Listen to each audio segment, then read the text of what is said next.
এখনো চার সেই দূষণ তারা ঘাটতি মোড়ে কি পয়েন্টে বসে আছে। প্রধানমন্ত্রী এবং রাষ্ট্রপতির মধ্যে যে ক্ষমতার ভারসাম্য তিনি সেটা বলেছেন, দ্বিকক্ষ বিশিষ্ট সংসদের কথা বলেছেন এবং যে নিরপেক্ষ সরকারের কেয়ারটেকার গভর্নমেন্টের কথা বলেছে, এগুলো অনেকই মিলে গিয়েছে। তাই আমরা চাই যে এই দাবিগুলি নিয়ে আলোচনা করে যেন আবার আগামী দিনে একটি রোড ম্যাপ করে দ্রুত সময়ের মধ্যে, আমাদের দল থেকে বলা হয়েছে এই বছরের মধ্যে এবং আগস্ট জুলাইয়ের মধ্যে একটি অবাধ, সুষ্ঠু, গ্রহণযোগ্য, ইনক্লুসিভ, ক্রেডিবল ইলেকশন করা সম্ভব।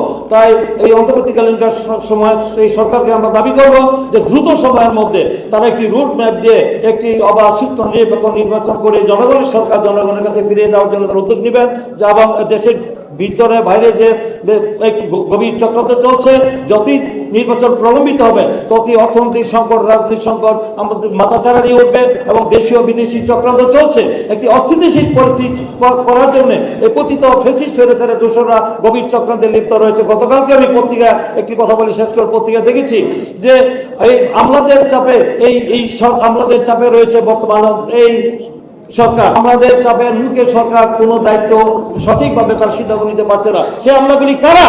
সেই আমলাগুলি হলো পতিত স্বৈরাচারের দোষররা। এখনো সেই দোষররা, এখনো সেই প্রেতাত্মারা, এখনো সেই দোষররা প্রেতাত্মারা ঘাটতি মোড়ে কি পয়েন্টে বসে আছে। তাদেরকে রেখে আগামী দিনে এই অবাধ, সুষ্ঠু, নিরপেক্ষ নির্বাচন করা দুরূহ ব্যবহার হয়েছে। তাই তাদের বিরুদ্ধে আমাদেরকে সতর্ক থাকতে হবে। আমাদেরকে আগামী দিনে আমাদের সকল নেতা কর্মীদেরকে যেমন আন্দোলন সংগ্রাম করে আমরা স্বৈরাচারকে বিদায় করেছি, আগামী দিনেও স্বৈরাচারের দোষরদের বিরুদ্ধে সতর্ক থাকতে হবে। স্বাধীনতা সার্বভৌমত্ব রক্ষার জন্য এবং গণতন্ত্র প্রতিষ্ঠার জন্য আমাদেরকে ঐক্যবদ্ধ থাকতে হবে। ঐক্যবদ্ধ থাকে এই সকল চক্রান্ত মোকাবেলা করবো এই আশাবাদ ব্যক্ত করে আগামী দিনে আমাদের যে বিজয়, সাবির রহমান সাহেব বলেছেন যে আমাদের প্রাথমিক বিজয় হয়েছে, এখনো চূড়ান্ত বিজয় হয় নাই। চূড়ান্ত বিজয়ের জন্য আমাদের আরো ত্যাগ স্বীকার করতে হবে, ঐক্যবদ্ধ থাকতে হবে। সেই চূড়ান্ত বিজয় অর্জনের জন্য আমরা আপনাদের প্রস্তুত থাকতে হবে।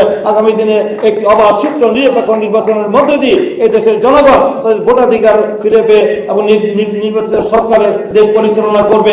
আর যেন কোনো বাংলাদেশে কোনো স্বৈরাচারী সরকার, কোন মাফিয়া সরকার, কোনো দানবীয় সরকার আর কোনো ধর্মান্ধ সরকার যেন রাষ্ট্রীয় ক্ষমতা দখল করতে না পারে, তাই সেই ব্যাপারে আপনারা ঐক্যবদ্ধ থাকবেন এবং সতর্ক থাকবেন এই আশাবাদ ব্যক্ত করে আবারও শহীদদের বিধি আপনার প্রতি গভীর শ্রদ্ধা নিবেদন আমার বক্তব্য শেষ করছি। খোদা হাফেজ। বাংলাদেশ জিন্দাবাদ।